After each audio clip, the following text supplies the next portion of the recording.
morning, guys. The clock is 4:48 and we're gonna check into Frankfurt, and then I'm gonna go from Frankfurt to Canada in Air Canada business.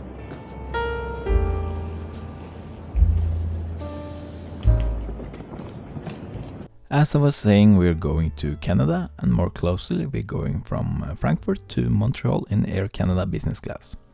The flight today takes us 3,649 miles over the Atlantic Ocean. The aircraft Air Canada chose today is a 777-300ER. In business class, Air Canada offers a 1-to-1 configuration, and for my trip I chose the seat 10A, which is the second section in the business class area on this flight. My trip started from Oslo, but since my feeder flight from Oslo had a short connection, there was no time for a lounge at Frankfurt. After clearing security, there was a secondary COVID document control before we were allowed to board the plane. The business class has a cube-like seat layout, and all the seats are facing the aisle. They are not as private as many other business class seats, where every second seat has a more private layout facing the window. Here you have a massive table by the window, where you can have your laptop, camera or other appliances you might have on this trip. There is also a compartment under the table, where you can store your cables, phones or other thing you don't want to have on the table. As mentioned, my seat today was 10A, and the business class was almost empty in the section where I was sitting. And it was kind of nice and quiet. As we pushed from the gate, I noticed there was no pre-departure drinks. I'm not sure if this is because of COVID or they simply don't offer this in business. Feel free to comment in the section below if you know. With no time for lounge and no departure drink, it is time for the seat tour. The seats are wide and have a lot of space around the windows. I will show you this in a second. In front of you there is a pull-out table that feels steady and has a good build quality. The table slides in and out, making it easier to get in and out of your seat while you're eating. To the left there is a small control panel where you have a seat control, comfort, lighting and a call button to the cabin crew. In the light setting you can set your overhead light as well as your light by the footwell. In the comfort section you can adjust the lumbar support, the headrest and the hardness of the mattress. In the control setting you can adjust your seat in any direction and turn it into a bed if you want that. You can also notify the crew if you do not want to get woken up for food. But since I'm a food wreck, I didn't touch this button. In the compartment on the top you will find the IFE remote. In the compartment you will also find a universal power outlet, USB-A port and a dual headphone jack. So bring your adapter if you want stereo sound. Yeah, the footwell was dark, nothing much to see here, but I will show you later. To the right you have a movable armrest, which is nice when sleeping to get more width to your shoulders. Underneath the armrest there is another storage compartment for headphones or water bottles. The belt has a cushion on it which feels kind of strange, and next to your head you have a reading light. On the table next to you the crew had put down some headphones, a bottle of water and the amenity kit.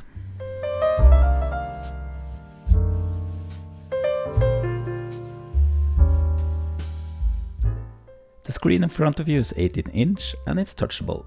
Down by your legs there is a magazine holder, and over your head you have individual air nozzles. After the seat tour we were headed for the runway.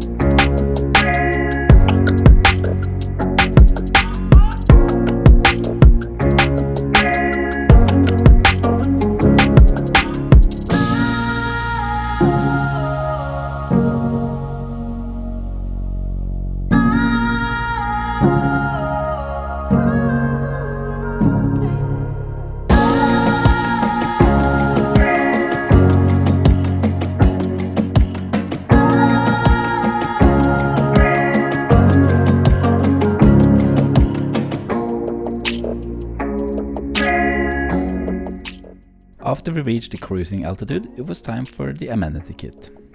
The kit is from Vitruvi Voyage and contains socks, cleaning clothes for glasses, an eye mask, toothbrush and a hand cream and a lip balm that my girlfriend is gonna steal from me.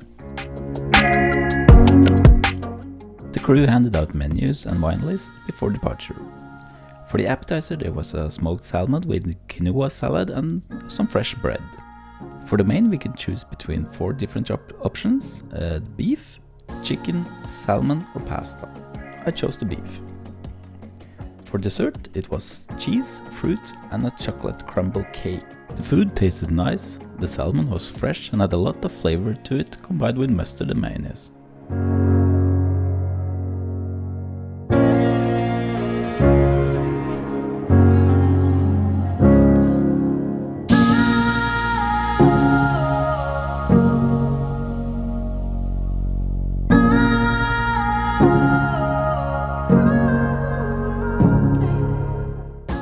The beef was juicy and had a good sauce. It is not the best beef I've had on an airplane, but it was a good meal.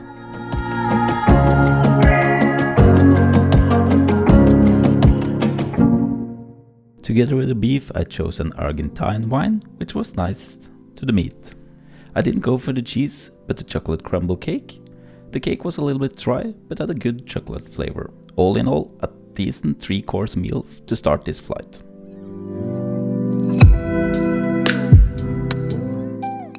The in-flight entertainment system on this plane was kind of slow, as you can see in this video. The entertainment section was okay, but not the best, such as Singapore or Lufthansa. But you will find something to watch during the flight. There are no onboard cameras on this 777, so you cannot see the takeoffs from the nose wheel or the tail. You can, however, follow your flight path in the Flight 3D application. The provided headphones are okay and do offer some kind of noise cancellation, but I used my Bose Quiet Comfort instead. I didn't use the IFE system that much as I brought my iPad with me. The flight does offer Wi-Fi. As a premium passenger you do not get any free Wi-Fi as you would do with other carriers in premium, nor do they offer limited free Wi-Fi. Air Canada offers 4 types of payment plans for this flight: the Browse Pass, the Streaming Pass and the Ultimate Pass, with options to pay for 1 hour or the full flight. For the Browse Pass you have to pay $9 for an hour or $15 for the full flight. The Streaming Pass is $8.5 for an hour or $22 for the full flight, and the Ultimate Pass is $11 for 1 hour or $27 for the entire flight. They do offer a monthly subscription plan where you have to pay $70 a month. I guess this is a great value for the frequent flyers that works on the plane. I chose the Stream package and the speed was okay. I actually got a symmetric-ish speed with 3 megabit download and upload speed. However, I could not join a Teams meeting from my iPad. I don't know if this was blocked or not, but it didn't work. Netflix on the other hand worked perfect. After some time I decided to stretch my legs and go for a walk in the cabin. The cabin was quiet and there was not a lot of passengers. I really liked the maple leaf logo at the end of the business class cabin. The toilet in the business class section did offer soap from the same Veturi Voyage brand that is in the Amenity kit. The toilet is not as big, at least not the one I went to, and you will have a hard time actually changing in here. They do not offer a seat cushion as some other business class toilets do. However, you have a window to look out from, and hopefully someone will not look in. Really bad joke.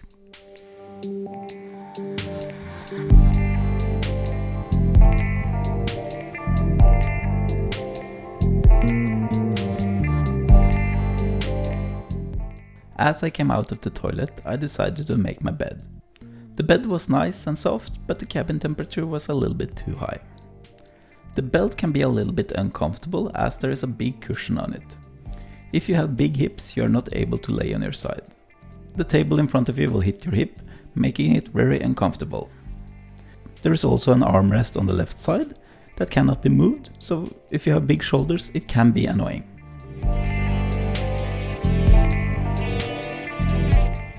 However, I napped for 1 hour before it was time for another round of food before landing. The food this time was a light meal option with some ham, salami, sausages and a salad, all together accompanied with some fresh fruit and coffee. A nice light meal option before landing in Montreal.